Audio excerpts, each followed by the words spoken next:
Good afternoon and welcome. We'll be starting shortly. Please be sure to sign in. The sign-in sheet link is provided in the chat box, and please let us know your role at your school. Again, please go ahead and sign in. The sign-in sheet is in the chat.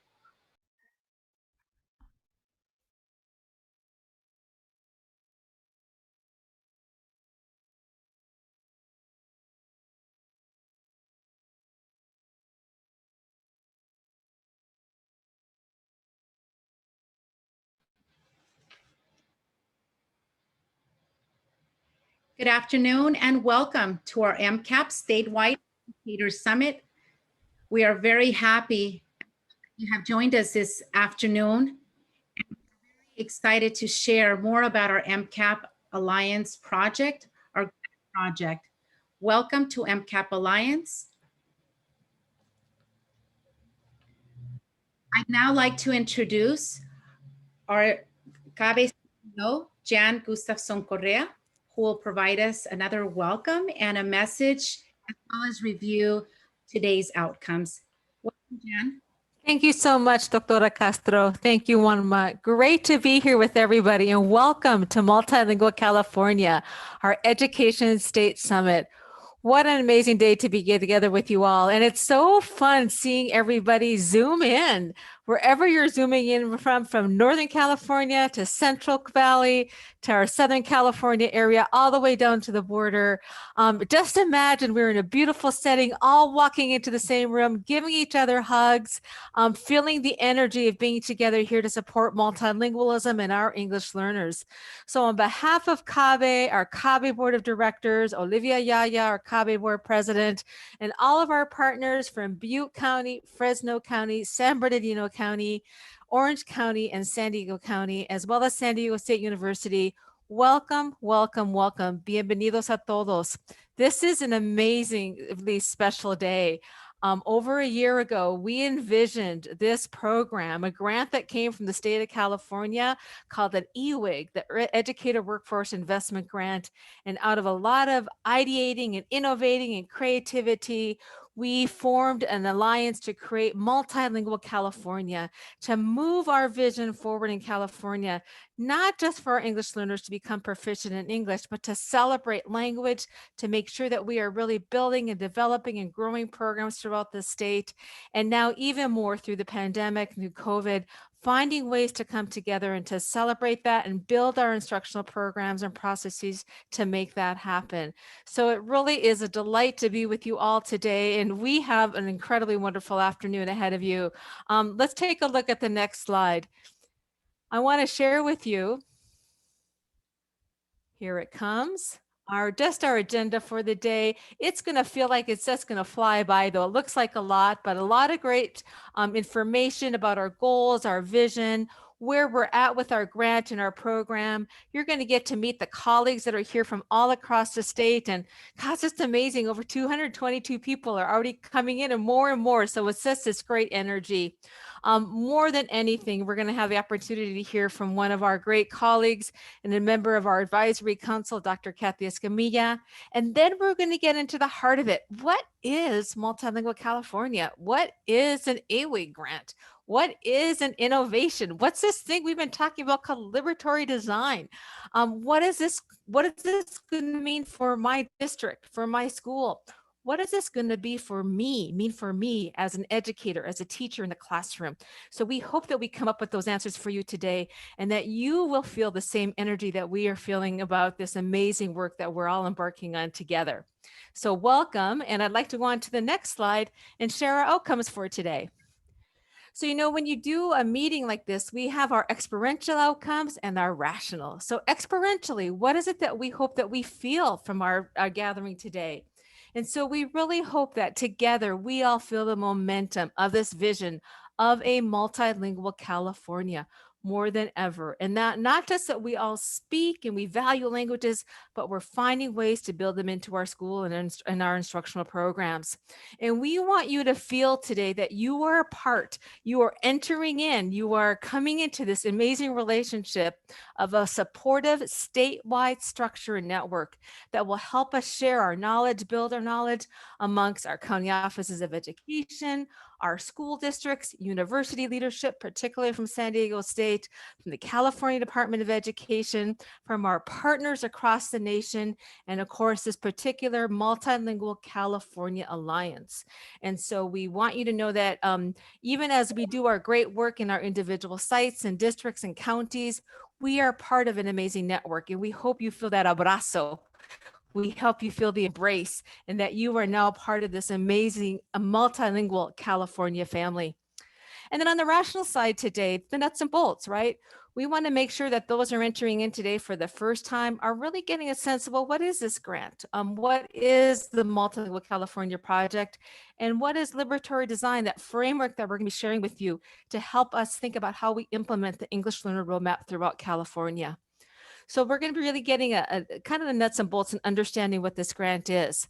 And then we're going to be sharing in a really exciting way what we're calling our MCAP innovations and prioritize how we can work collectively to support our programs. You're going to love this part. As a classroom teacher, as a site administrator, as a district leader, finding what can work in the classroom is really where it comes down to, doesn't it? And so our innovations are some of the most promising areas of professional learning that we know make a difference in developing multilingual and English learner programs that are highly effective.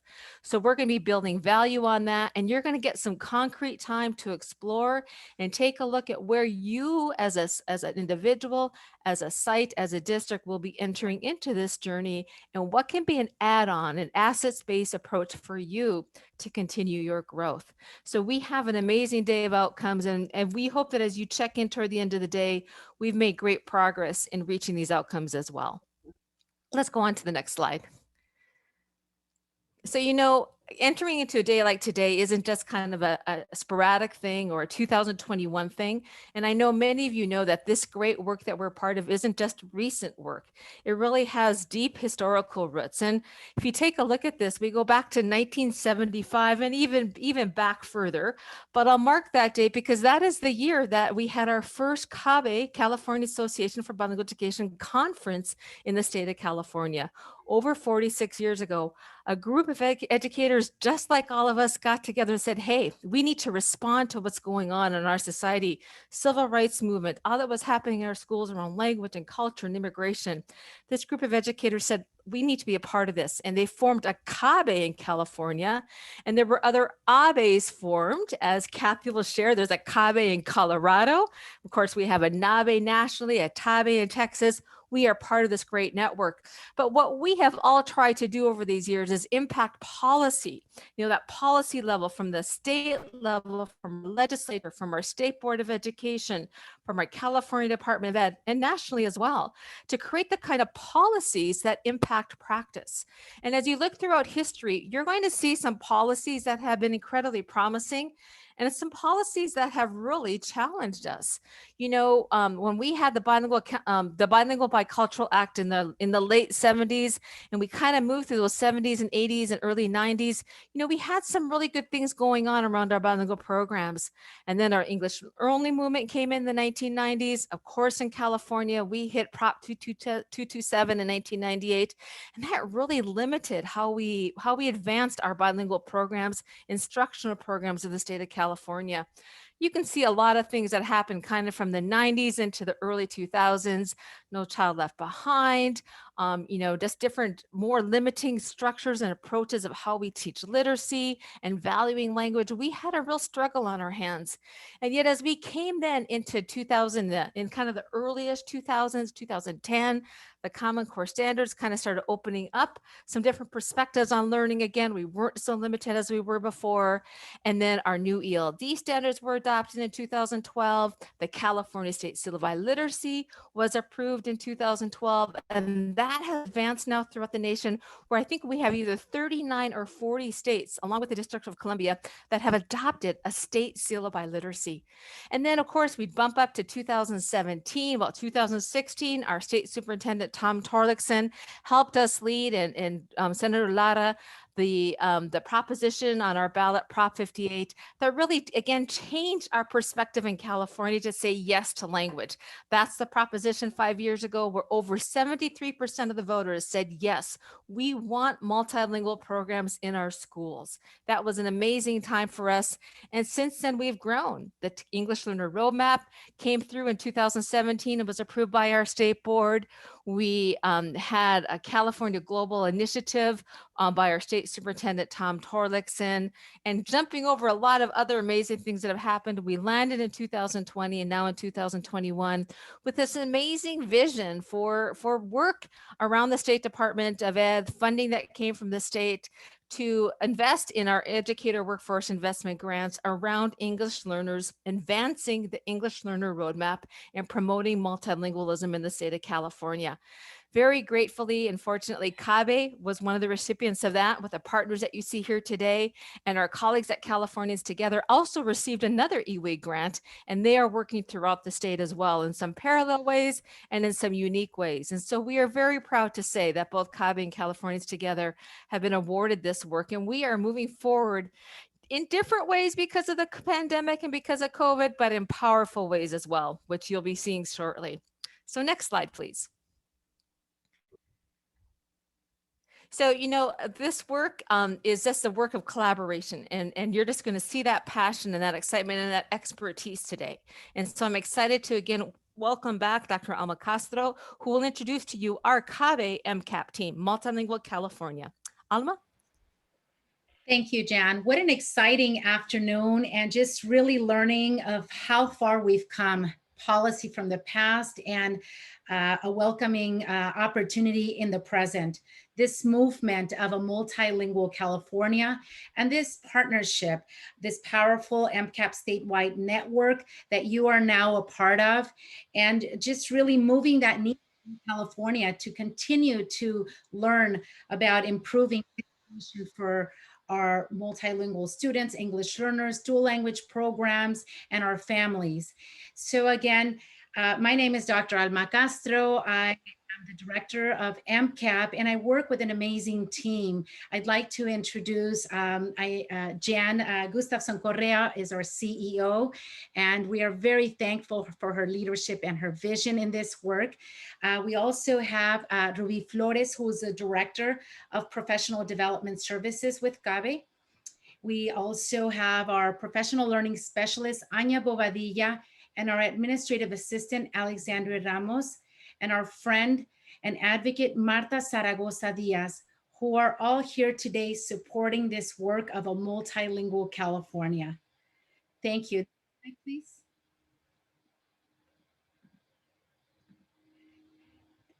As we think of the MCAP Alliance is truly a strong force of passionate leaders committed to implementing the English Learner Roadmap policy in California.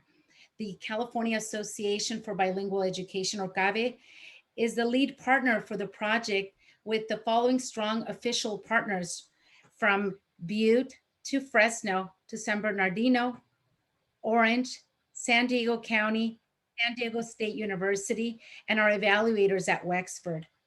Together, this strong and passionate alliance is committed during this 3-year grant period to meet our grant goals that you'll learn about in just a moment, and build this capacity, the systems-wide capacity to implement the EL Roadmap policy across California, and again, to work towards creating a multilingual California. In just a moment, we'll be moving into seeing the far reach that our work together can affect beyond this grant. I'd like to now introduce and welcome our MCAP lead from our Butte County Offices of Education, Holly Harding. And Holly, welcome. Would you like to introduce your districts? Hi, Alma. Thank you. Yes. We have 5 participating from Butte County, actually 2 from neighboring counties.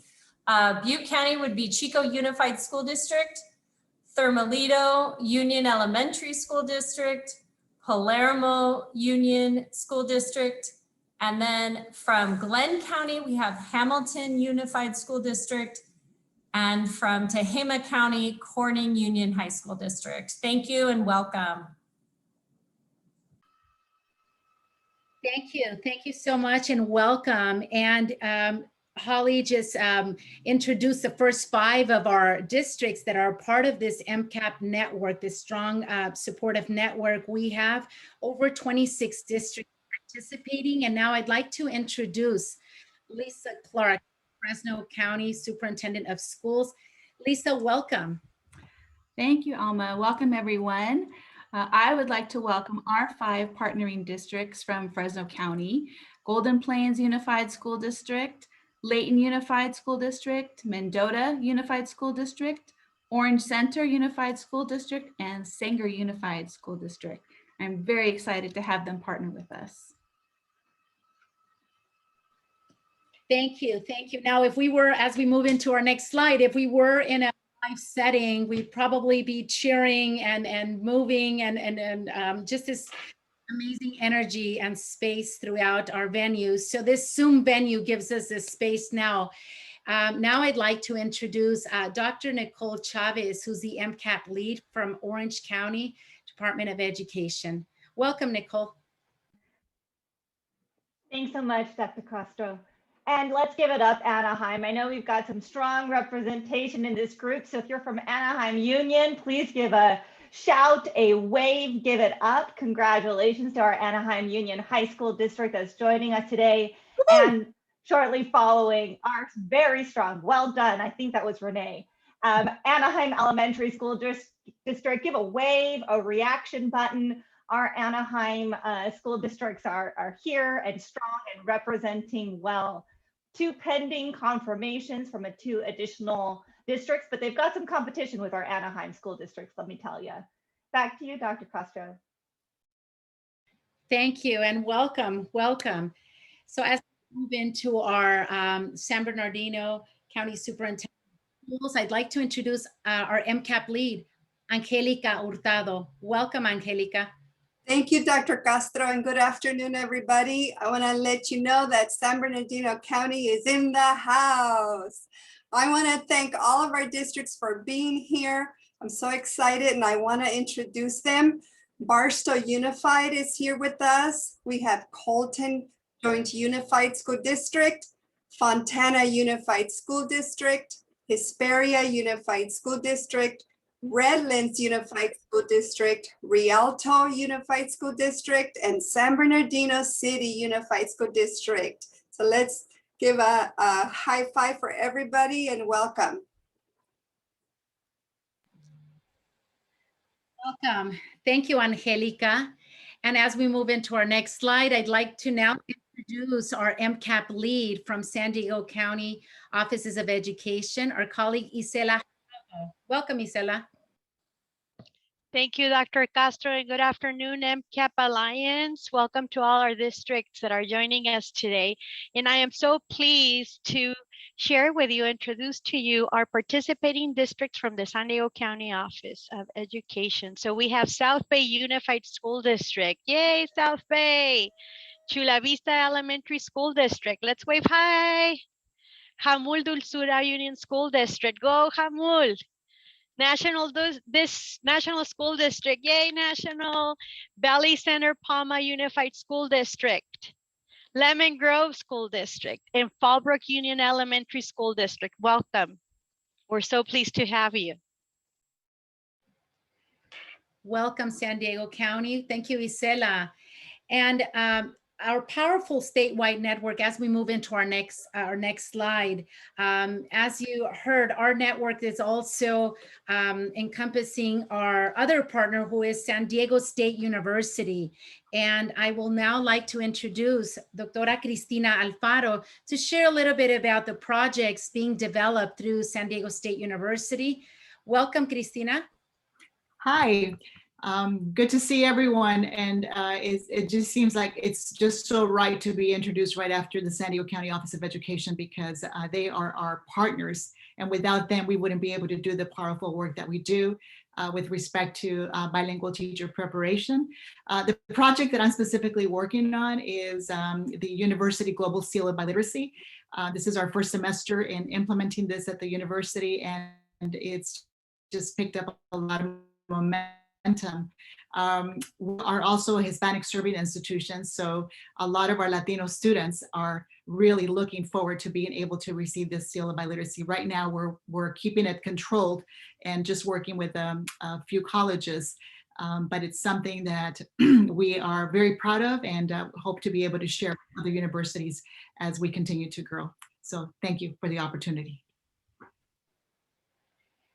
Thank you, Dr. Alfaro. Thank you for sharing information. And we'll go one slide back just a moment. Another program, Dr. Margarita Machado Casas could not join us today, but she's also a part of the San Diego State University project and working on developing a bilingual teacher preparation program. And we know that through our schools, our districts are often challenged with identifying teachers that can work in our dual language programs and working directly with our newcomers, our EL students. So we're also excited to see two amazing projects, the University Global Seal of Biliteracy and the Bilingual Teacher Preparation Program, and just so many opportunities in partnering with, through this grant with MCAP, in creating this PK-16 pathway for educators across California. Thank you, San Diego State University. And now we'll go ahead and move into the next slide. So as we think of leading up to today's Educator Summit, our MCAP team has convened meetings with leaders. In the fall 2020, we invited county superintendents and state leadership for the Superintendent Forum, where we celebrated our partnership in this MCAP work for this 3-year grant. We had a warm opening by our state superintendent of instruction, Tony Thurman, and engaged in dialogue on leadership role and supports for English language learners and implementing the English learner policy. We recognize that there is a role of visionary leadership for the successful implementation of the EL roadmap policy in our schools and for supporting all of our educators, all of you that are here with us today. We also went a little deeper into learning about these grant goals and that are formed around the EL roadmap policy. After that, we've also, our next slide, please. In January, we also invited our county offices and our district leaders to our statewide summit for partners and MCAP leaders, where we celebrated again this powerful partnership and invited leaders to engage their staff in this strong MCAP network. And we are here today with our next summit for educators. Today, we have representation from over 26 districts. Together, I know that we will continue to improve education for our multilingual students at a statewide level. Thank you. Next slide. I'll go ahead and hand it over to our colleague, Holly, who will talk to us about our MCAP purpose. Thank you, Alma. So MCAP builds on this robust body of research that supports multilingualism as a way to prepare students for academic excellence. This focus on being multilingual also allows our EL students to participate fully in our global context, our global future. Our MCAP project focuses on delivering a powerful statewide model of professional learning, which will strengthen the capacity of districts. Districts across California will be prepared to accelerate the academic and multilingual opportunities and outcomes for our emergent bilingual students. All of this work will be guided by the EL roadmap policy and its 4 principles, thus increasing awareness and implementation of the roadmap across the state. Lisa?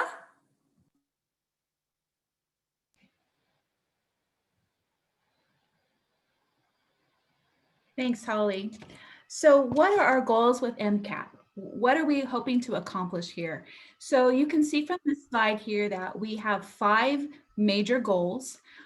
All of them have the principles of the roadmap woven in them to support and build capacity for our English learners. So you'll see our first goal, and our first goal here is really to build capacity among our school leaders to implement the EL roadmap policy. And then we want to support implementation of instructional practices, which include academic language and multilingual and multiliterate proficiency. We really want to create a multilingual collaborative statewide network of experts to help guide systems that support English learners and support this work. And then we want to identify and emphasize high quality models for professional development regarding the EL roadmap policy. And you're going to hear and have an opportunity to explore some of those today. And then our 5th goal is to support the implementation and the alignment of the EL roadmap policy across and within school districts. So we are really excited about our goals and how we are moving forward. And now we'll go on to the next slide. Thank you, Lisa. Now, for our summit today, we've provided a resource. It's a short video, almost a 5-minute video for you to access on our English learner roadmap and its 4 principles. So we'll go ahead and place the link on the chat box for you to be able to access, and it'll also be included on the slides. Again, if you want to learn a little bit more of our principles, we'll be able to place that link on the chat in just a moment. Now I'll go ahead and move into our next slide.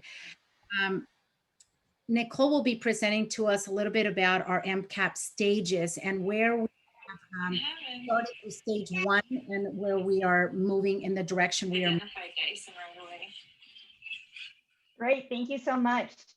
Thanks, Holly, Lisa, and Alma for those introductions and reminders of both the importance of the EL roadmap and our MCAP goals.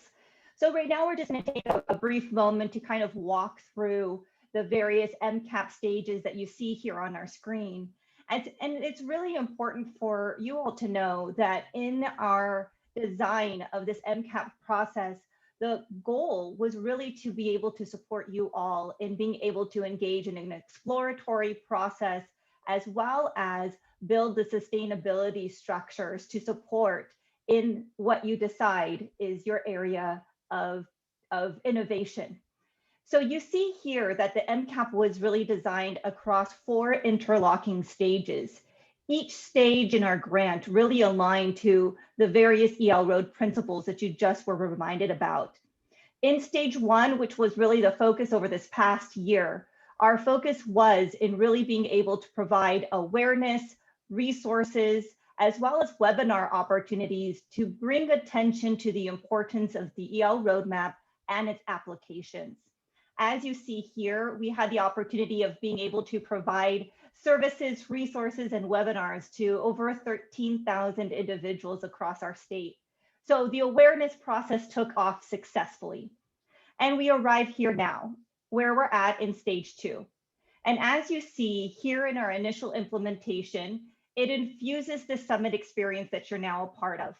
This is really where the real digging in begins. And as we have that opportunity to be able to dive into stage 2, you're going to have the opportunities as district and educational leaders across your settings to be able to gain access to a really critical framework called the liberatory design, which you'll be hearing about shortly. The liberatory design really leans into recognizing each of you as educational leaders, as designers of individuals that can create positive impact in your settings. Thereafter, you're going to have that opportunity to be able to begin exploring what are the greatest needs for our specific agencies, communities, and so on, and start exploring and designing that path alongside the various Orange County and various county office leads in supporting you in the journeys to progress into stages 3 and 4. And as we look at those next upcoming stages, the goal is to go deeper, to have deeper conversations, so that systemic implementation and sustainability is possible. You'll hear more as we progress, but we've got a very important person that's taking a message to the next level. Jan, I believe you're introducing our featured speaker. I sure am, Nicole. Thanks so very much. So, as we get ready to move in this work together from Multilingual California, we talked about the context that we're part of, the historical context and the current context. And as we wrote our grant over a year ago, we did call out to a group of experts and researchers in the field to ask them to be a part of our advisory council for the Multilingual California grant. And we were just overwhelmed by the response. And so today we have just the distinct honor of hearing from one member of our advisory council. And if you go into the files that were shared with you, you'll see the names of the others. Dr. Patricia Gandara spoke to our administrators a few weeks ago, and many other colleagues and researchers that have guided us in the work that we do in our bilingual and English learner programs. And so today we really do have the real distinct honor of having Dr. Kathy Escamilla with us. You all know Kathy from many areas of her work, but I'll remind you that she's from the University of Colorado Boulder, and she's the department chair, or part of the Division of Educational Equity and Cultural Diversity. She is an active member of CAVE Colorado. So we have CAVE California, and of course our colleagues in Colorado as well.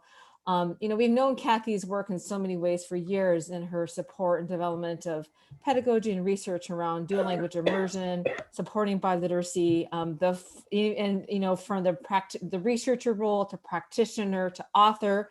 She co-authored with several others Biliteracy from the Start, Literacy Squared in Action. I think many of you are familiar with that as well.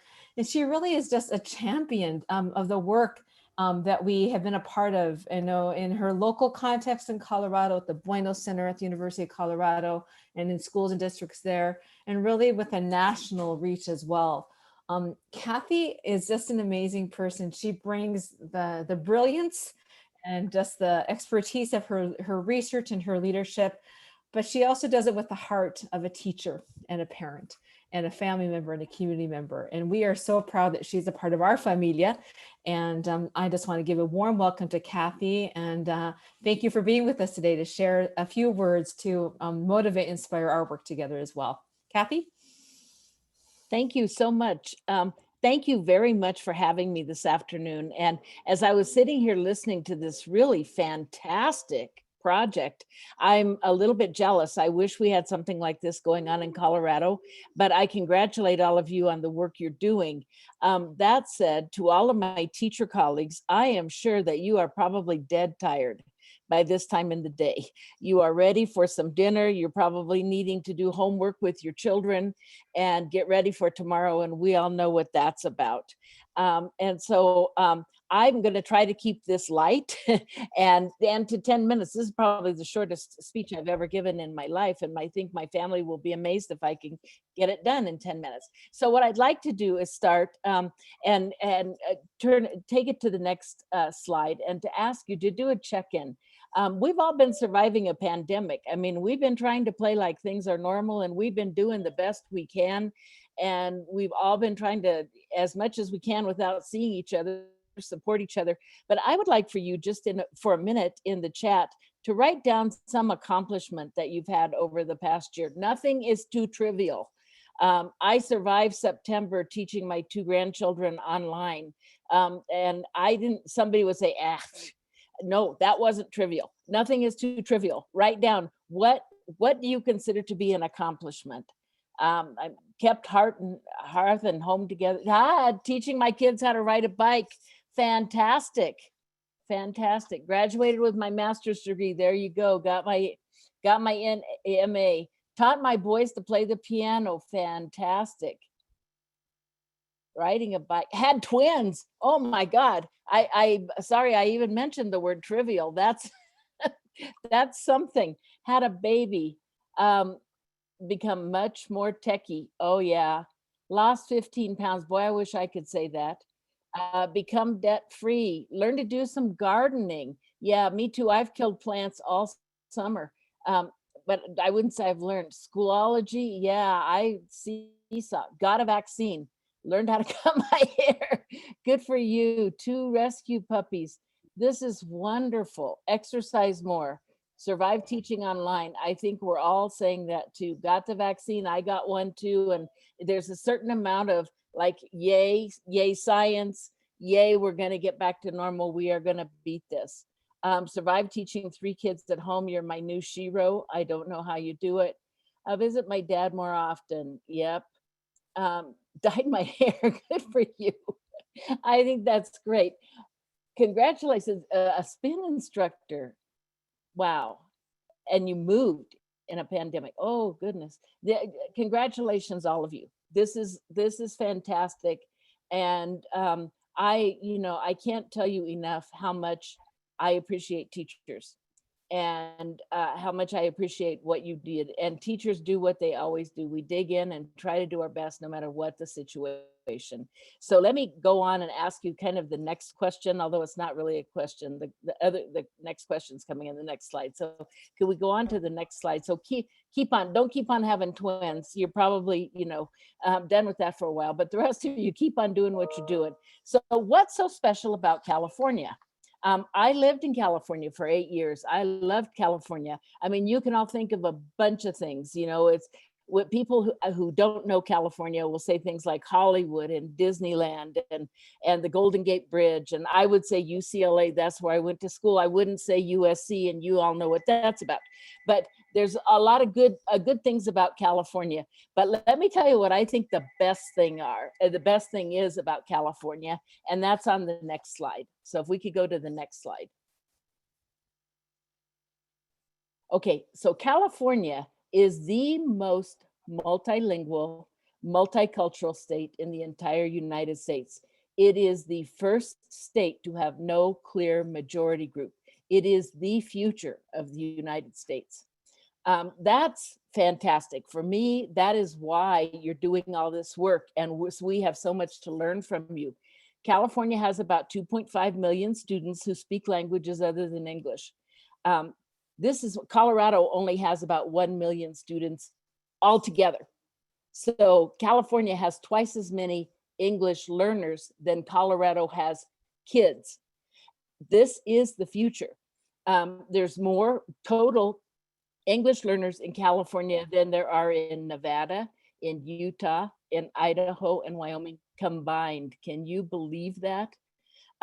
Now, here's the question. The question is this a problem or an asset? And I have lived through several generations of time when at various times we have thought that it was a huge problem.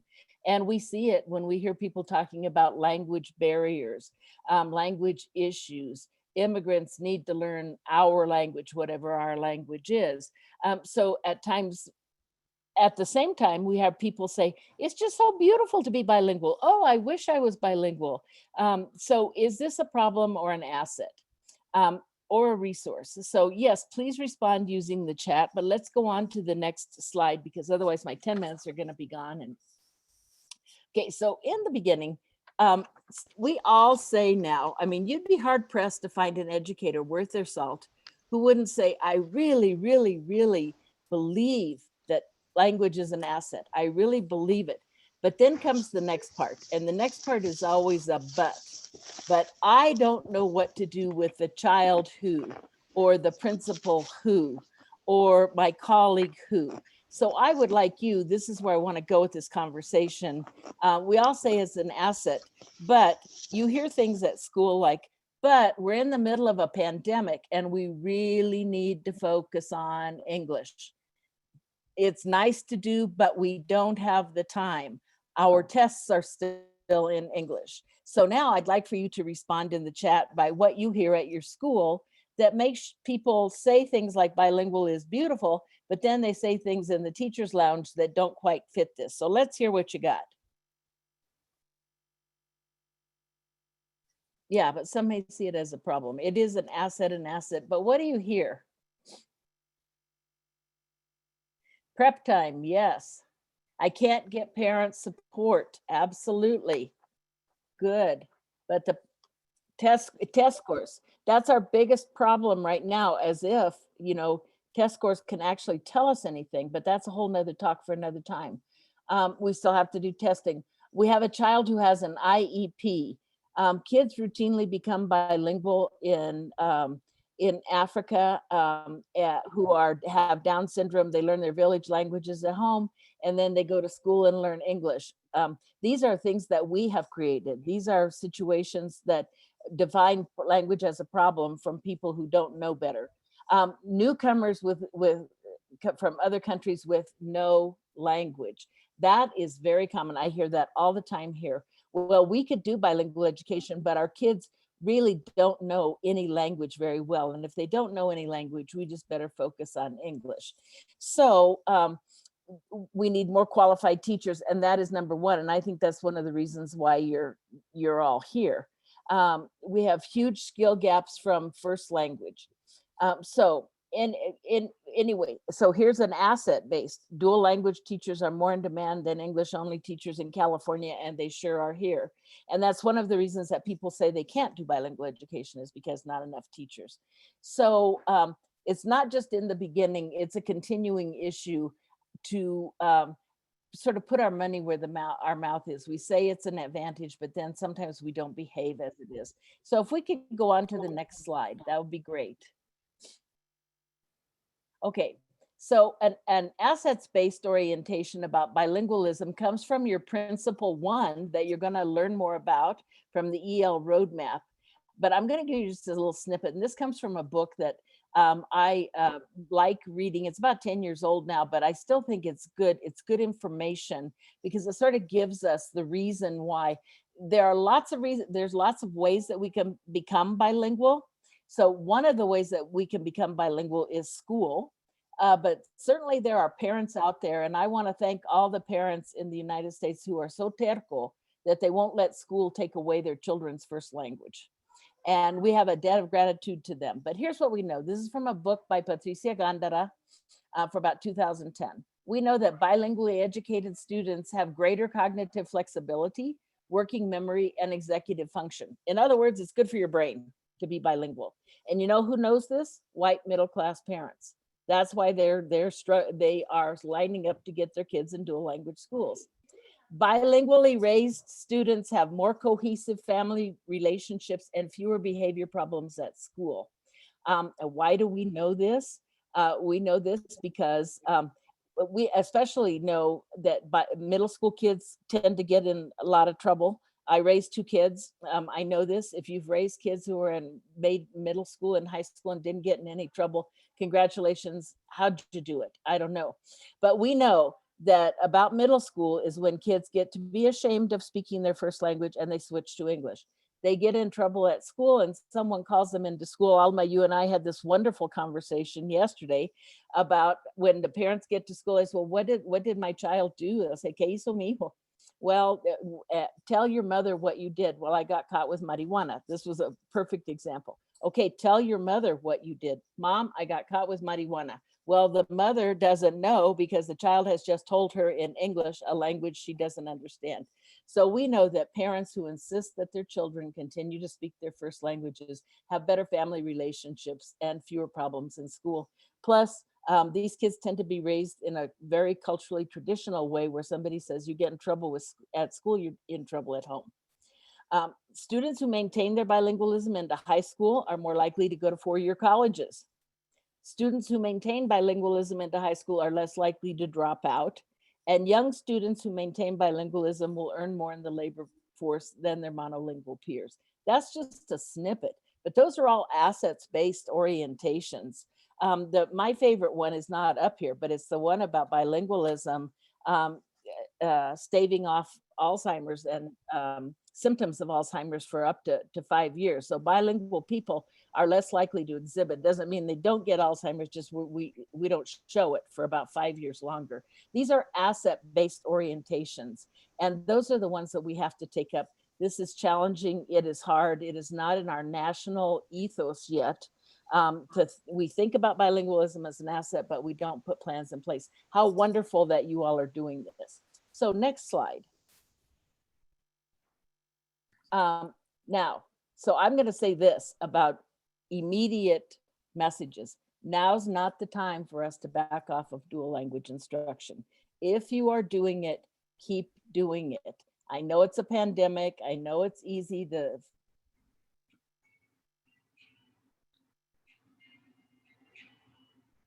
is English medium. So how do we do that? We tell kids it's okay to sit with a partner and process what the teacher just told us in English, process it in Spanish if we need to understand what she's talking about. How do we include kids' languages into our programs? Encourage parents to communicate in their language to their children. Now, here's the deal. The cognitive benefits of bilingualism kick in not when just kids understand the language, but when kids can produce the language. It's the productive skills that are the cognitive benefits.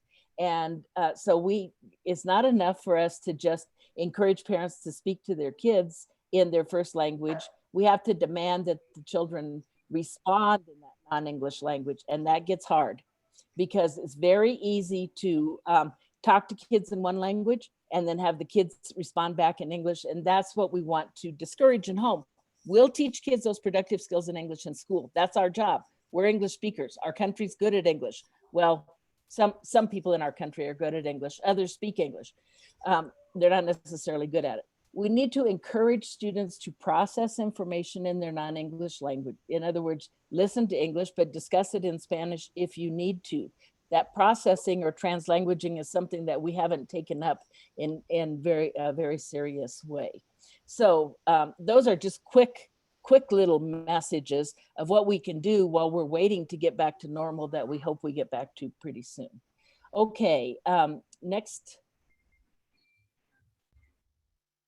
Okay, so I want to thank the very wonderful teachers who are here because we know what you did when the pandemic hit. Our teachers are assets. Our teachers are assets. When the pandemic hit, teachers in Denver didn't say, good, I get to stay home for 2 months. No, they got out there, they delivered Chromebooks to houses. They delivered meals to families that didn't have meals.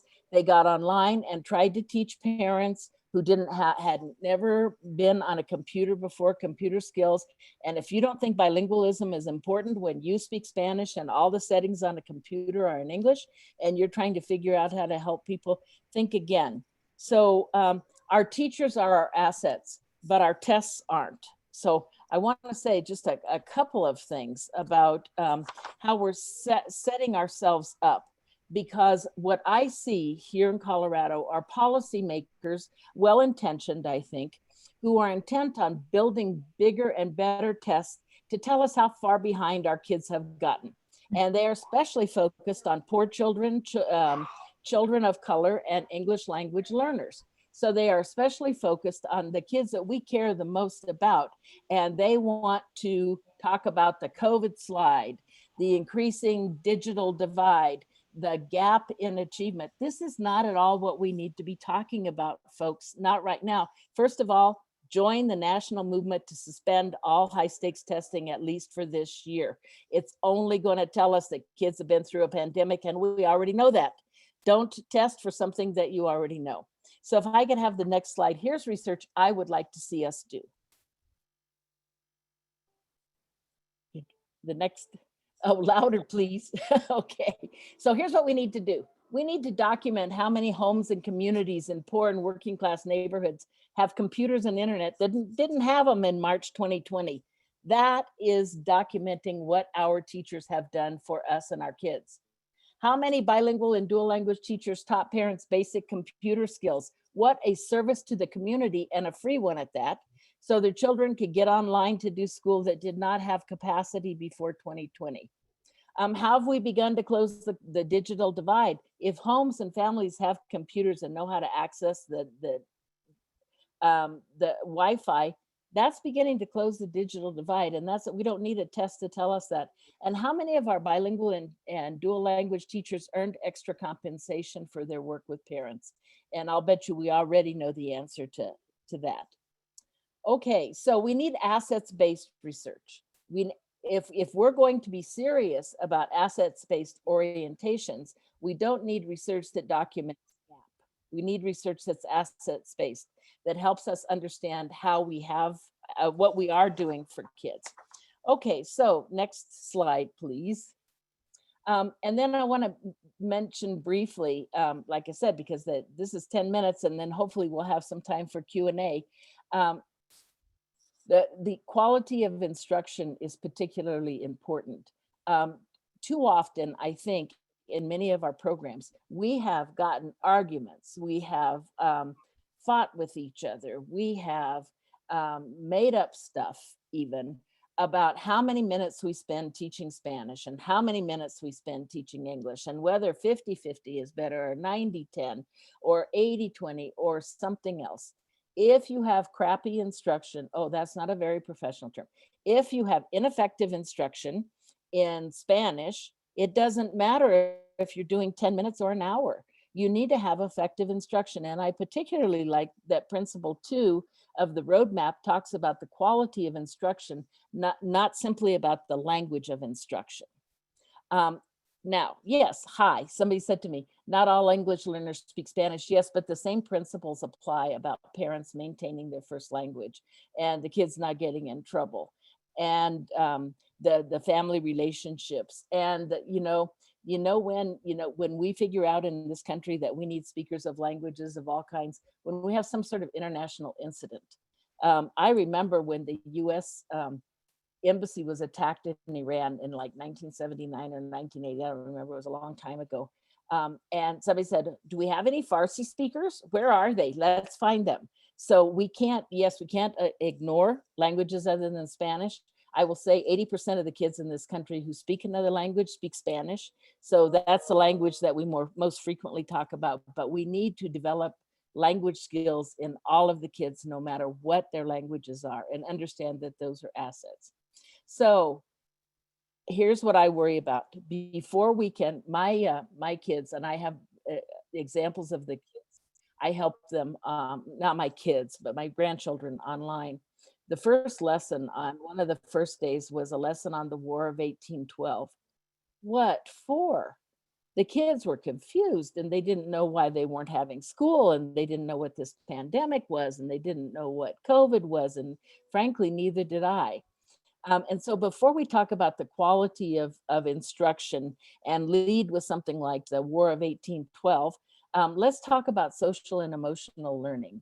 And let's make sure that we're starting every day with a way to help kids, sort of a check-in. So in the chat, and then I'm going to say something that's provocative because my time's almost up, so that we can have a good Q&A. In the chat, give us an example of one thing that you do to include socio-emotional learning in your daily routine. Yep, you have to have Maslow before you bloom. That's a very good, I like that. Is that if that's a meme, I'd love to have it. Yes, mindfulness. A morning meeting is fantastic. A morning meetings. The question of the day, wonderful. Check-ins. Sanford Harmony. I don't know what that is, but I'd like to know. I am learning more and more about this. Ask each student how they are feeling. Okay, so one admonition. I have a slide here. Yes, morning meetings are very good ideas. Community circles. All right, fitness tips, book talks, health, yes. And since all of you have been gardening and doing all that fun stuff, I bet you have a lot to share. I'm going to say one thing, and that is that as dominant culture people, we have been taught to communicate in a way that is meant to be reassuring. So if a child says something to us like, well, you know, my grandfather died of the virus. Probably the worst thing we can say is, well, everything will be all right. Everything won't be all right. That child's life has changed forever. And yet the way most of us learned in teacher education, and this is what we call the dominant culture, reassuring everything's going to be great, that's exactly what we don't want to do. Now, what is our challenge? Our challenge is to learn how to say, I hear you, and I understand things won't be the same, but you can survive this. And that's what we call culturally responsive social and emotional learning. And that, I think, has got to be incorporated into the other things we do post-pandemic. Okay, so the next slide, which is actually my last one, next to the last one before the question and answers. Okay, it has to do with quality of instruction. So, you know, aside from there are multiple pandemics going on. Aside from the pandemic that's related to the virus, there's the testing pandemic, and we got to test to find out how far kids are behind. But there's another pandemic, and that's called the science of reading. And that's the where we are sure that everybody needs phonics for 90 minutes a day in kindergarten and first grade. And if we just do this often enough, never mind it's never worked for 50 years, and it's especially been a failure with kids who are emerging bilinguals. But if we just do more of that, that's going to help. Now, I understand that movement is kind of taking hold in California, and I would just say beware of new programs that were not created for emerging bilingual kids, particularly early literacy programs. Emerging bilingual kids need oracy, they need oral language development, they need reading, they need writing, they need metalinguistic development, and they need to learn how to connect what they know in one language to a second language. The absolute only part of any of that list that the new programs deal with is reading. And that's not enough. That's not even close to being enough. So with that, my next slide, my penultimate slide is to take care of yourselves, because we need you. The field needs you, California needs you, Colorado needs you. We need all of you to be the best that you can be, because our children need us, and we know that. And I thank you for giving me this time. Be happy to do questions and answers. Kathy, thank you so much for such a powerful message of just elevating the assets of our English learners and our families, the importance of language maintenance, recognizing our educators who are our superheroes here with us today, this evening, and just really just closing the power of social emotional learning, and that I hear you, that culturally responsive connection to our students and families. I know that we planned a question and answer session, and I think we may have time for maybe one question. We do have on the chat box, we're going to provide, Kathy and I planned, if we don't have the time, we'll provide a space for this. So we've created a link, and we're sharing it in the chat now, where you can go ahead and please ask your question, post a question there. Kathy and our team will come back together to your questions, and we will respond to these and place them for you in our MCAP webpage, so that you'll have some response. But we do have space for one question at this moment. Is there someone that would like to open their mic? Or I don't see a hand.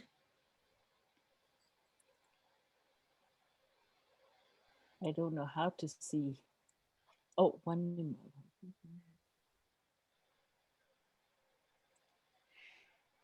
I think it's Christy. It sounded like you were saying it's okay to speak a little English and speak a little Spanish as long as they're doing language. Do you have a suggestion for a class that has 4 or 5 different languages in it? Sure. You can't talk to the kid that speaks Spanish and leave the Vietnamese kids out.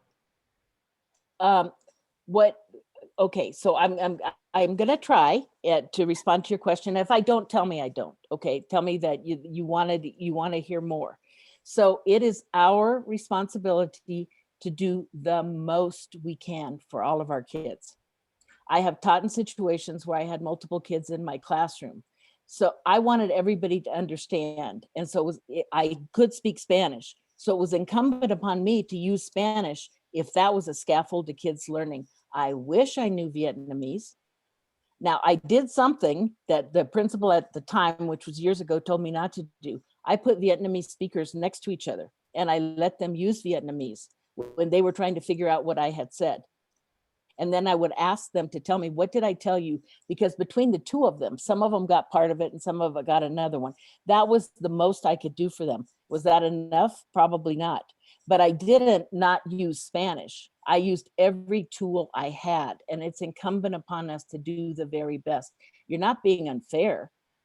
What you're doing is you're doing the best you can for all the kids in the class. I would also allow kids in the class, and this is actually becoming more and more an accepted practice. When I taught, it was like, never let the kids use their non-English language because that'll slow down their English acquisition. And we now know that that's not true, that in fact that one of the reasons that in college classrooms, in Spanish classes, most of the syllabi are printed in English. It's so the English speaking kids can access the content. So we do the most we can for the kids. We don't discourage them from using their first language. Thank you. Thank you, Kathy, and thank you for asking the question again. That was a great question. Yeah. Great question. Great question. We invite you to continue to ask questions via our link that's provided. And we're going to go ahead and move to our next slide. Thank you, Kathy. Thank you for being with us, for empowering us. And together, strong multilingual California.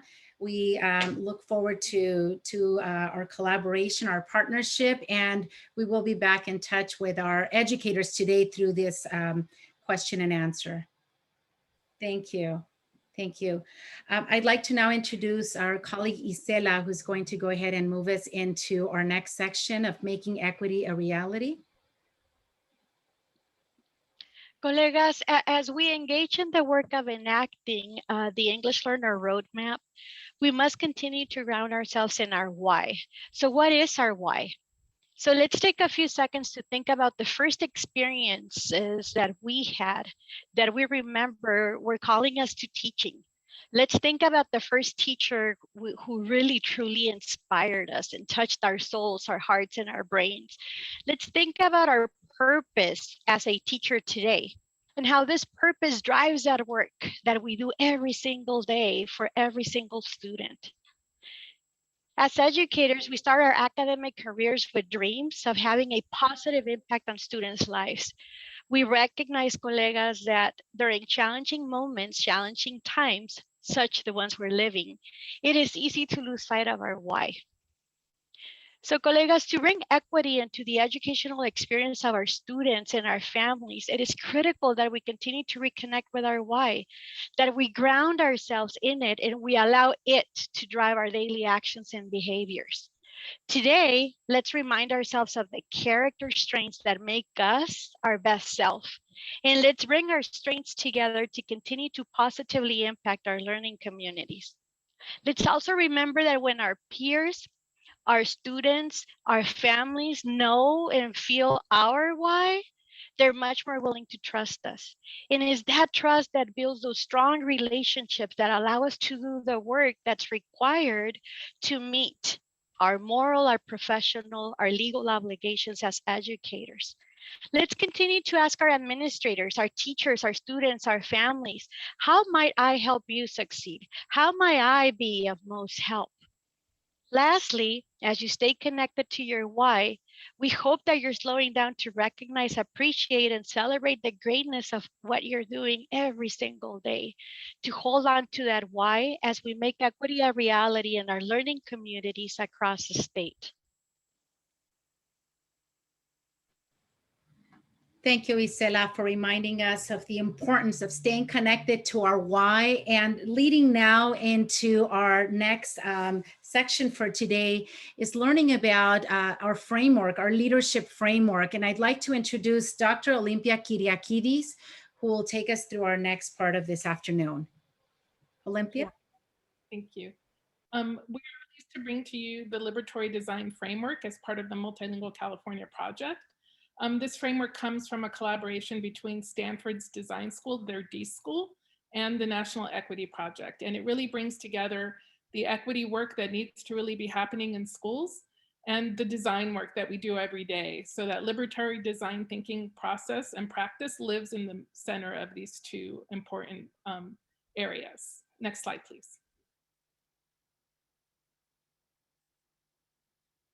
So here's a quote from Hugh Vasquez at the National Equity Project. Since we know that disturbance is required for change, and there is no doubt that disturbance is happening as we speak, The question is, are we willing to use this opportunity to create the kind of system we want?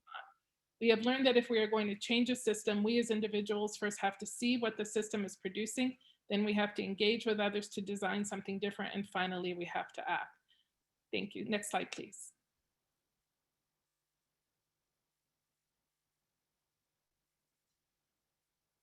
And we know that any system produces what it was designed to produce. Next slide. And in order to create equitable outcomes, we have to design equitably. Next slide. We are all designers. Designer is someone who makes decisions that impact the wellness and potential of others. The decisions we make every day are design decisions. Making decisions in status quo ways produces status quo outcomes. And making decisions in equitable ways moves us towards equitable outcomes. Liberatory design thinking is about being equitable in how we make decisions. And history is a series of design decisions, and systems produce what they were designed to produce. If oppression and inequity were designed, they can be redesigned. And that this is an example of what our educational system was built upon systemically back in the beginning. If you could read that to yourselves for a moment.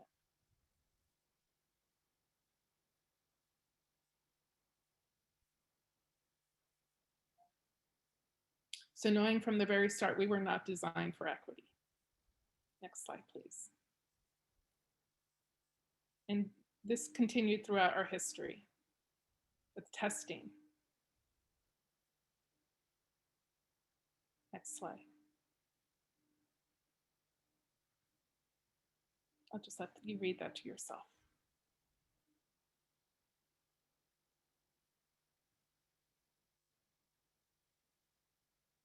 Next slide, please.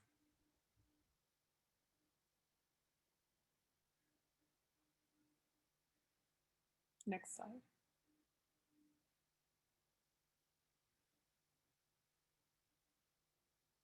Next slide.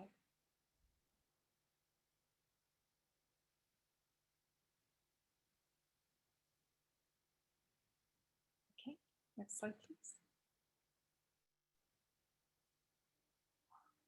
So knowing that we are now, as we have shared so far in this presentation, that we are in there's a shift in California's educational landscape, right? We had the Seal of Biliteracy, the Learn Initiative, Prop 58, which helped overturn 227 and some of that history that we just looked at. Of course, the California English Learner Roadmap, which this grant is all about implementing. Global California 2030, and in the center, we see the two EWIG grants, the EL Rise and the Multilingual California Project, which you are part of here today. So it's very exciting for us to be part of this landscape and to really help transform our systems, to help have these positive outcomes that we've been discussing so far, seeing what children bring, all children, the language and culture they bring as assets, to ensure that we have quality instruction that supports all learners in having the best outcomes that they can academically. And then the systems piece, that principle 3 of the roadmap, really lives very much in the liberatory design to help make sure that the work that we're doing is supported systemically and helps create that consistency in our system in every classroom. How might we work together? How might we build off best practice to ensure that we are doing the best that we can with our instruction in every single classroom and supporting our educators to have the resources and time they need to do this challenging work. Next slide. So we know that transformational change builds on a moral imperative, as Isela shared with us, and that people that are here with us in this have most likely have the moral imperative, but that we need to really build upon that and keep that at the center of our work, and that we require leadership throughout the system. And our teachers, our leaders, we need to recognize and lift that leadership up in our system so that we really listen and take their guidance as to what they need to do this work in the classroom, and that it thrives from a shared commitment that we all across our system, across all classrooms, and to the administrators and to the district, we have a shared commitment for doing this difficult work and challenging work together.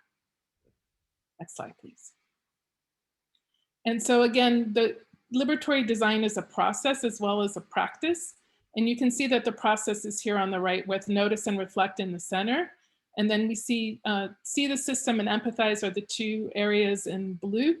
Define and probe are in green, and prototype and test are in red. But again, we're always starting with ourselves and noticing and reflecting in the system, that big, strong piece around equity that needs to happen, that looking in the mirror and then looking outside the window to see what we bring to this work and to help us understand the experiences and outcomes for our families and our students. And that aligns very much to the roadmap, that this is a process that is going to help us implement the roadmap, implement principle 1, principle 2, principle 3, and principle 4 in our systems and in our districts. Next slide. So again, at the center is the notice and reflect. Noticing and reflect are at the core of the liberatory design process. We return to it throughout each time that we come together and do this work. The notice mode, we practice self-awareness, the mirror work, and situational awareness, that window work, so we can approach our design work intentionally. Remember, we are all designers, and we are working to design against the status quo and to design for equity. And there's some questions there that we could bring and ask to ourselves around our identity, our power, our emotion, and our context each time as we approach our work. Next slide, please. So liberatory design also has a group of equity-centered leadership mindsets, and they're listed here.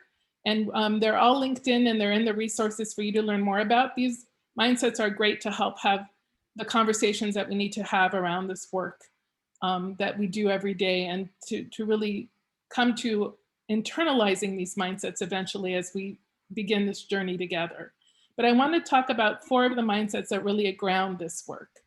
Next slide, please. And the practicing self-awareness, again, that's that notice and reflect phase where we ask ourselves, how am I positioned relative to privilege and or oppression in all aspects of my identities? How might these identities impact people in our process? Surfacing what you don't know, asking ourselves, what is unfamiliar to me here, and challenging assumptions and expanding equity consciousness. That's all part of practicing self-awareness in the liberatory design mindsets. Next slide. Focusing on human values, understanding that if we really want to create transformational change, we have to take a human-centered approach. That we understand that the humans in the system are by far the greatest resource that we have in the system. There isn't one curriculum or anything that we're going to pick up and buy that's going to solve the challenges our English learners are facing. It is really understanding their understanding experiences, understanding our communities, who are our students, who are their families, what are their needs, how can we best meet those needs, and then listening to our teachers. What do they need to do this work? Expressing and working together and having that human-centered approach. Next slide, please. And embracing complexity. If we haven't learned how to embrace complexity during this pandemic, I don't know when we will, because we didn't have a choice. Complexity came upon us. But knowing that equity challenges by their very nature are very complex, and the moments of ambiguity will be common, and that together we will continue to work through the challenges and move towards more innovative and equitable outcomes. Next slide.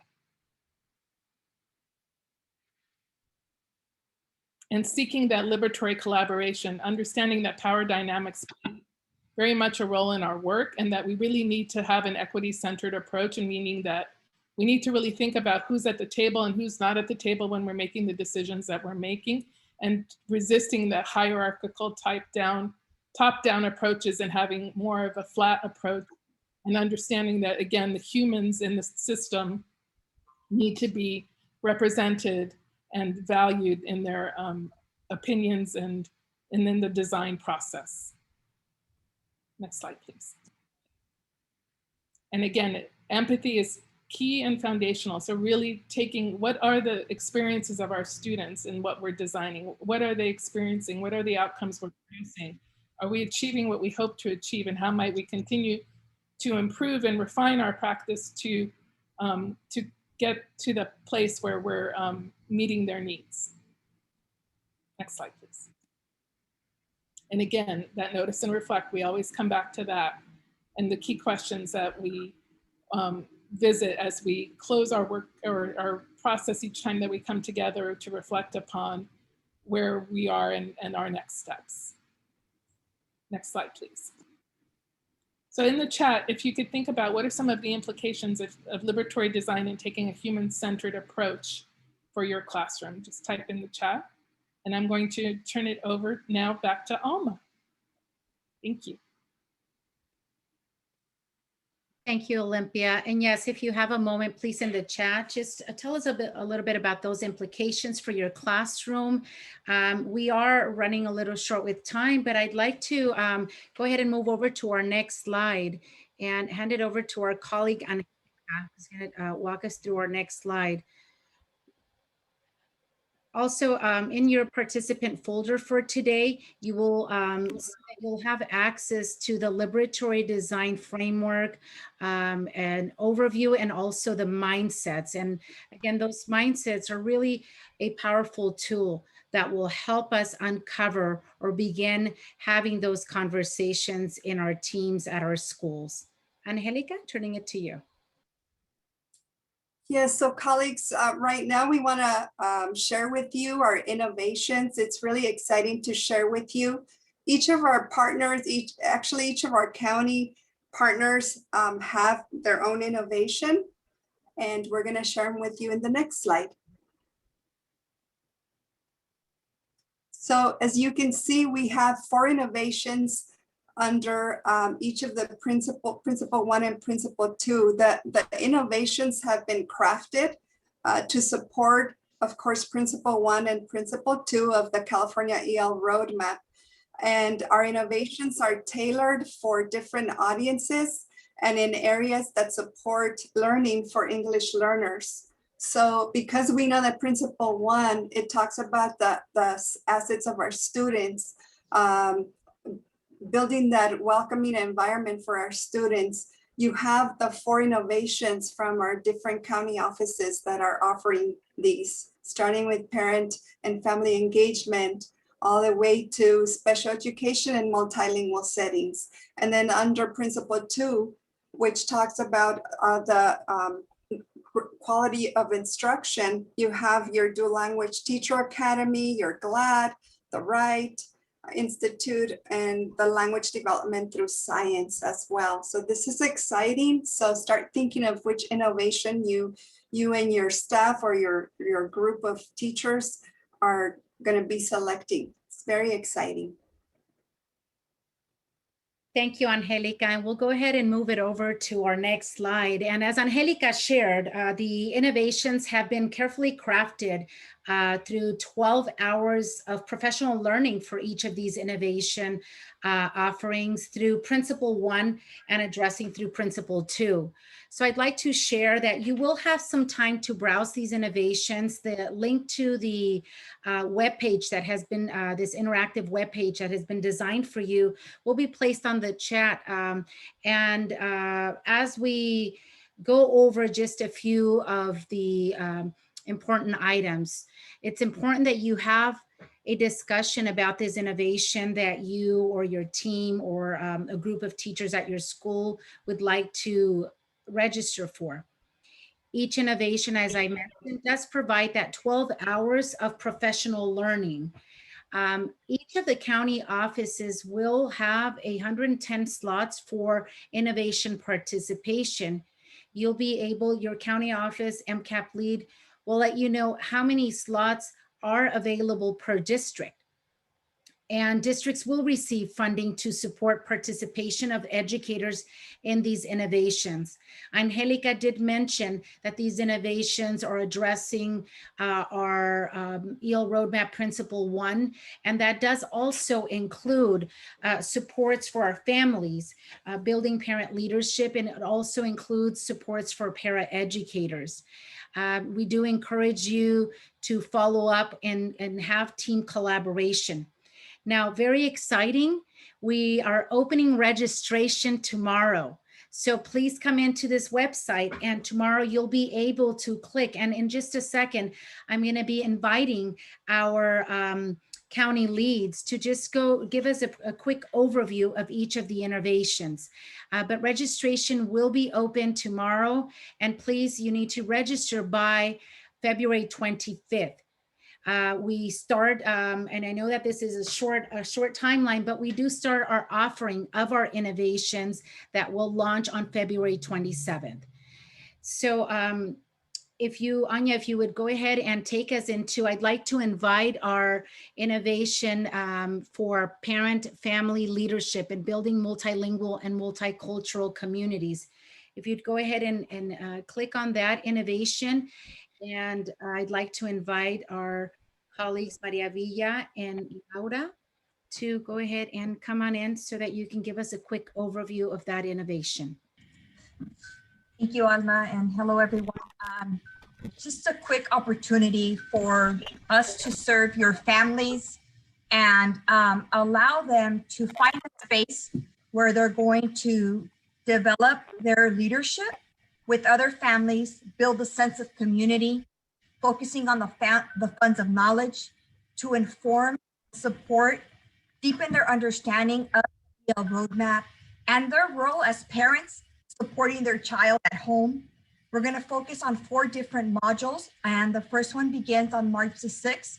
Again, we invite your families as well as your para-educators to join this series of 4 modules. We're focusing on our community learning theory, on deepening relationships, the funds of knowledge, distance learning strategies that they're going to be able to take back and apply at home with their child, a better understanding of the EL roadmap and their role as parents, and supporting, your schools and your districts as well, with the focus of multilingual, multicultural approach, really taking a look back at our own personal experiences and how we view ourselves through the richness of our culture. So we invite you to really think about your families and your para-educators who can benefit from this leadership capacity training that my colleague Laura and myself will be offering. Thank you very much. Thank you, Maria and Laura, for this innovation offering. And as we move into our next innovation, I'd like to invite Holly and Butte County Offices of Education will be offering an innovation, the bilingual teacher pathway. Thank you, Dr. Castro. So our innovation highlights our pathway to a bilingual credential in California.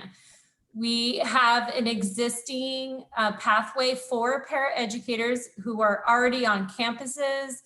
They're invested in their local schools, and we want them to join us in their pathway to get a bilingual credential.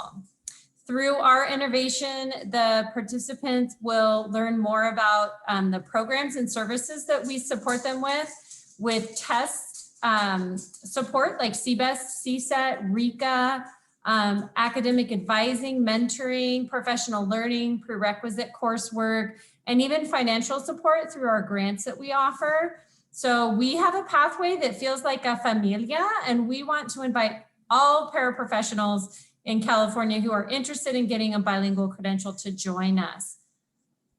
That's all. Thank you. Thank you, Butte, and thank you, Holly, and your team. And I know our time is limited, so I'll go ahead and move it over to invite Fresno Lisa to walk us through your innovation offering of instructional strategies for preschool teachers of dual language learners. Thank you, Alma. So Fresno County Superintendent of Schools Office has a unique partnership with First Five of California.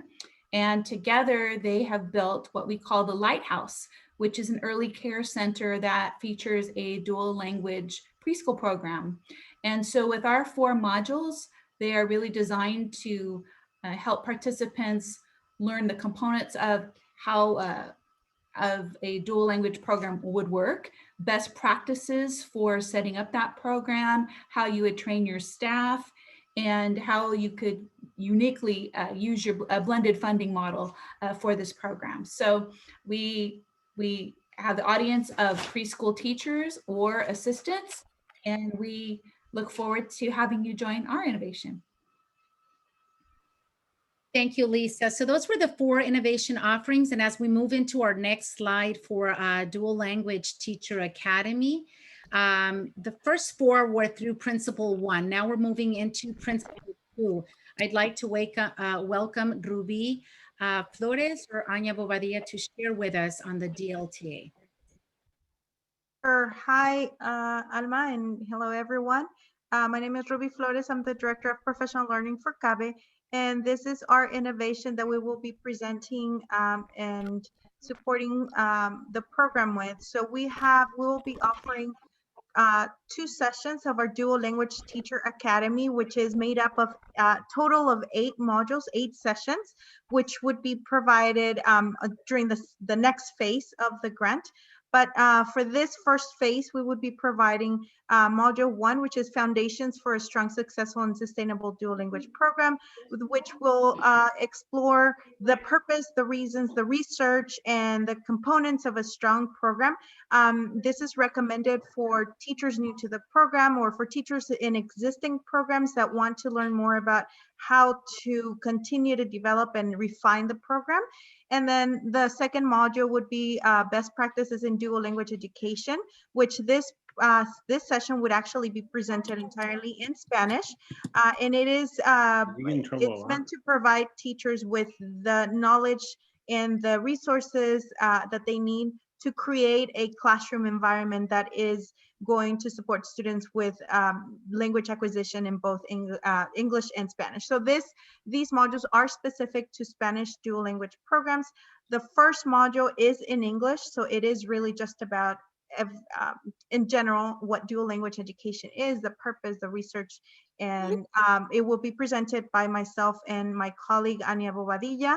And so you'll see the dates on there on Saturday, March 6th. It is a full day training, both of them are, but it's very interactive, and we recommend, if you're interested in learning more, please visit the website and learn more with our promotional video. Gracias, Ruby, and gracias, Anya, for our DLTA offering. And my apologies, I will go back through Principle 1. We have another exceptional offering for special education in a multilingual setting. And our colleague, Angelica from San Bernardino County, will go ahead and introduce this innovation. Welcome, Angelica. Sure, thank you, Dr. Castro. We're so excited to offer these 4 modules. So it's a total of 4 modules. In the area of dually identified are English learners with special needs who are in the multilingual setting. We do have a team of great presenters. We have 4 presenters. All of us have had experiences sitting in IEPs being advocates for our English learners. So we'll give that perspective, but our first module starts with the pre-referral process, identification and assessment procedures. And a good chunk of that is going to be presented by Dr. Karina Quesada, who's a bilingual psychologist, has extensive experience in that area.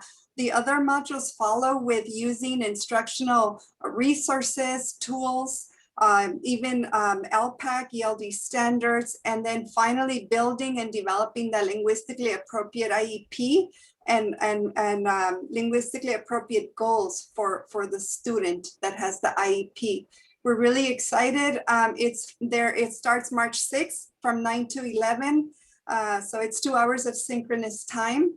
And it's for all audience who are interested, all educators who are interested in learning how to support English learners with disabilities in a multilingual setting. So join us. Thank you so much, Angelica. And now as we transition over, we are going to now turn it over to our colleague, Nicole. And the innovation in Orange County is Project GLAD. Welcome, Nicole. Thanks so much, Alma. So the Orange County Department of Education is proud to house the National Training Center for Project GLAD, Guided Language Acquisition Design. Give a wave if you've heard that before. We're so proud because we've actually specially designed for this MCAP experience 6 different strands to which you can access Project GLAD. And for our facilitators in the room, if you want to give a wave as I reference which ones I am going to call out. We have everything from Preschool GLAD and Preschool GLAD in Espanol that is supporting our early childhood settings. Project GLAD focus on integrated designated ELD and Project GLAD in Espanol for our dual immersion settings. as well as newly released our secondary GLAD focused on supporting academic and disciplinary language development in our middle school and high school settings, and a very special offering, a unique binational project GLAD cohort that we are looking to embed with a cultural experience with partners in Baja California, Mexico. Lots of details on the site. Take a look, join us, be glad. Gracias. We will now transition over to our colleagues at San Diego County offices who are offering the writing redesigned for innovative teaching and equity in multilingual classrooms. Isela? Thank you, Dr. Castro. CCOE is super proud to introduce Writing Redesigned for Innovative Teaching and Equity in Multilingual Classrooms. Write is a K-12 bilingual literacy approach that is centered on equity. It is culturally and linguistically responsive to the needs of all language learners. This innovation supports English and Spanish teachers as they become warm demanders. They build on students' strengths and design dynamic literacy instruction. So we have planned 4 sessions for you, colleagues, and all of them are designed for practical application across all learning contexts. So including distance, hybrid, and obviously in-person teaching, all content areas, and multiple languages. So we truly hope you can join us and you choose Write as your innovation. Thank you, Dr. Castro. Thank you, SDCOE. And we are moving into our innovation. I'll invite Bobby. Bobby, if you can just unmute. Our partner from the University of San Diego, they are presenting an offering of language development through science. Okay, hello everybody. I am Bobby Hansen at the University of San Diego. And as we all know through this goal, there's a strong need to support English language learning while they are learning content subjects. And the research that we've checked through has a strong link for using science as that vehicle. It's naturally engaging for students. They dive right in with their curiosity. And so that helps them while they write, they speak, they listen. And we're going to be using one of our partners. I'm going to introduce you to 2 partners, Julie Medina from the San Diego Fleet Science Institute, who they have developed the Like a Scientist workshops. So Julie, if you are on, you can just do a quick overview of the modules. Go ahead. Hello, everyone. I'm Julie Medina, the School Programs Manager at the Fleet Science Center. Just a quick rundown of the different kind of modules that we have going on. So first, we're going to be talking mostly through all of these, actually. We're going to be talking about inquiry, different methods of using science and how to actually incorporate NGSS into classrooms with students. So the first module is Think and Question. So this is mainly focusing on those methods of thinking like a scientist, including finding patterns and those cross-cutting concepts and things like that. Observe like a scientist through notebooking is kind of just, again, teaching how to keep a notebook like a scientist and the power of keeping accurate and detailed notes. Question like a scientist is kind of arguing through, there's an Argue Like a Scientist as well, which is kind of just talking about how to argue through evidence-based arguments and building a, a statement off of evidence and science to back up your statements. So the whole series, again, is mainly focused on those scientific methods that they use, as well as inquiry-based methods to kind of guide your students along. And I can pass it on to Viviana, or Bobby, do you have more to? No, Viviana, go ahead for the language part. Buenas tardes, soy Viviana Alexandrovich. And we're going to ensure that all of these modules take into consideration the English language development for students.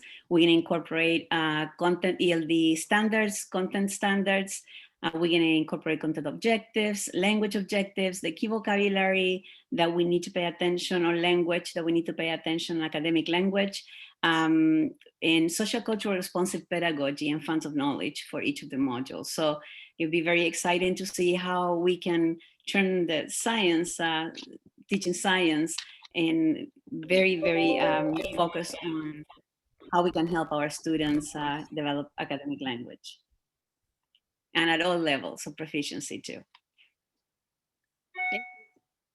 Thank you, USD, and thank you so much to all of our MCAP Alliance partners and facilitators for really just tailoring the innovations to support in the implementation of the English Learner Roadmap policy.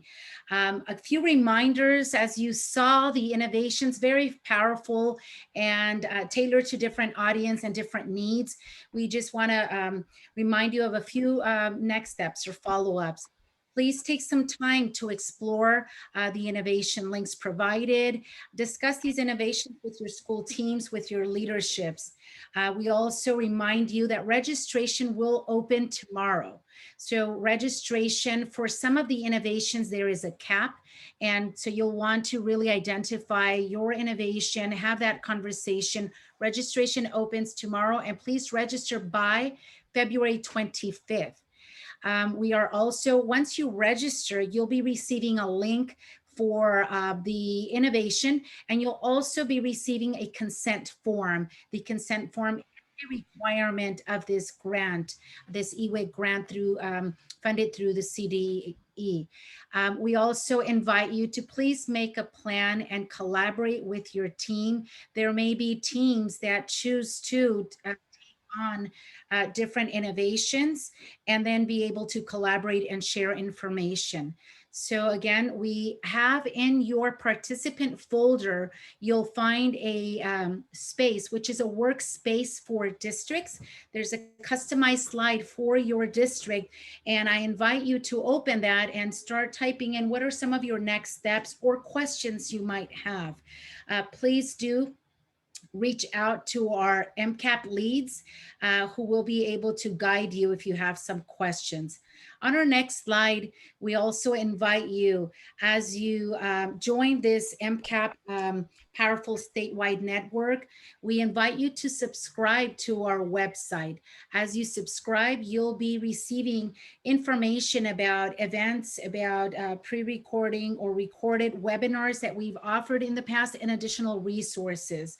And if you are on social media, please follow us. Please follow us on social media and reach out to us. On our next slide.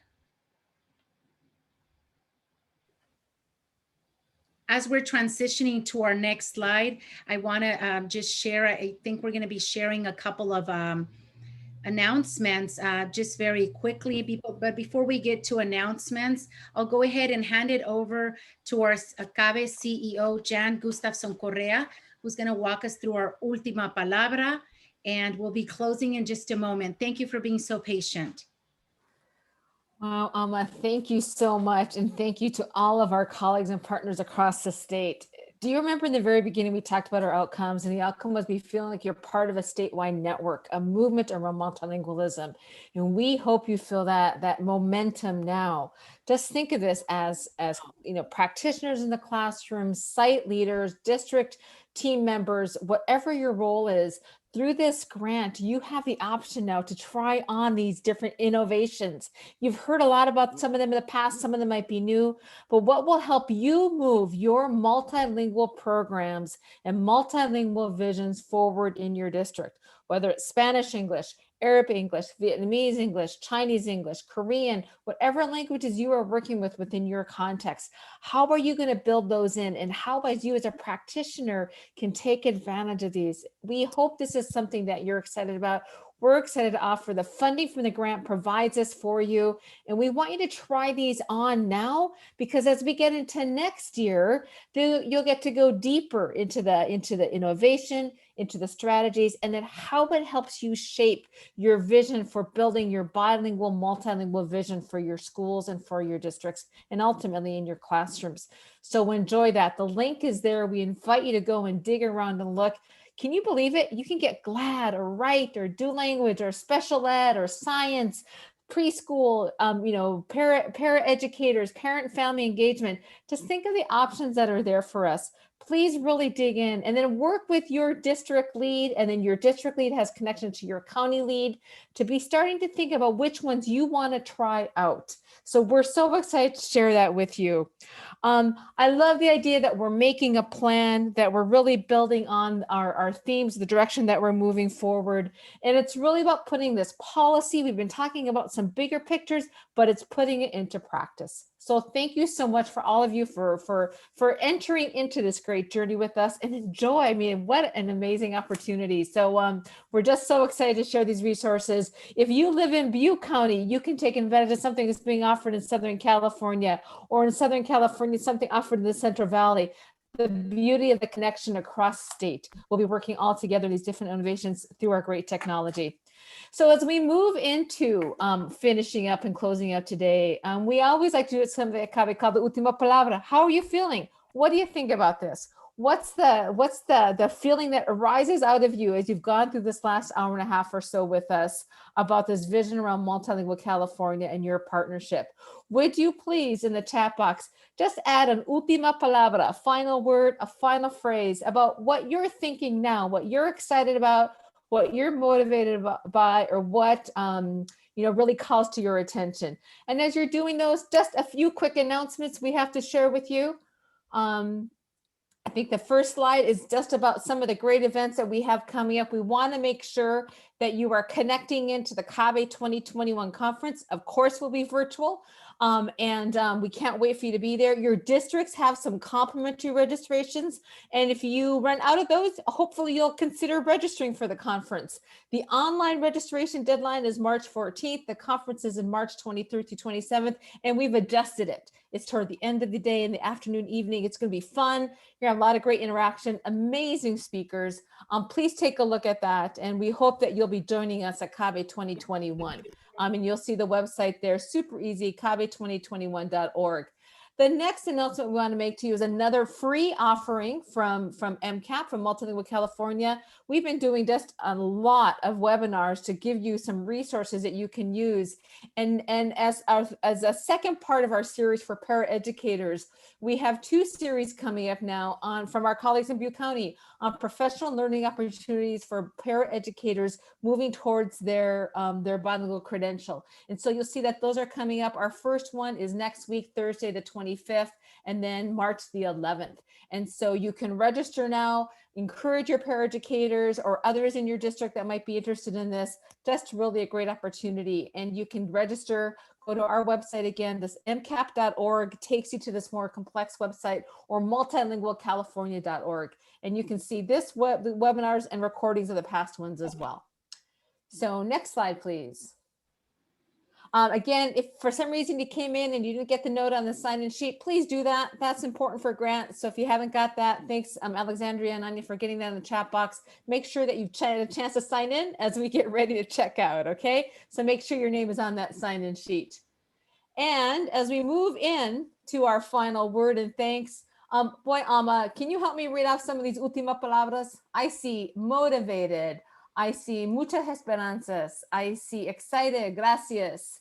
I wish I would have had my teachers in this meeting. Well, we'll have this recorded so you can share it with them. Hopeful, excited. Alma, what stood out to you? We are stronger together. I see opportunities. I see sigamos adelante, esperanza, mirando hacia el futuro, con ganas, ready. Just so many great thoughts of a closing for our última palabra. Excited about new training offerings, excited to improve. So many great última palabra. Muy bien. I love it. And someone said, I'm just glad we're all in this together. I am too. And this is part of a movement, part of just a great, I think a movement that we're moving forward with in California, the pathway, the English Learner Roadmap, this pathway really to multilingualism and honoring language and culture in our classrooms. So thank you so much to all of you today for being with us. Thank you to all our colleagues from our different partners, to all of our LEAs, the 26 plus that were here today, all of you that spent your afternoon with us. It's been such a delight. And we are Multilingual California. And we are just so excited to be in this partnership with you.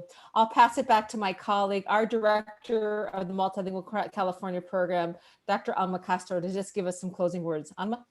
Thank you. What an exciting evening. And thank you so much for just staying here with us and really closing very strong. We want to thank all of the educators for so much work you have been doing for all of these changes and for doing all of this work with commitment, with love for our students and for our families. Together, we are a powerful network of support for you. We hope that you reach out to us. My email is on that last slide, but please reach out to us, visit our innovations. And as Jan shared, we do have additional resources on our website. We know that together we will help transform education opportunities for English learners and families across the state. Gracias por estar con nosotros. Please be safe.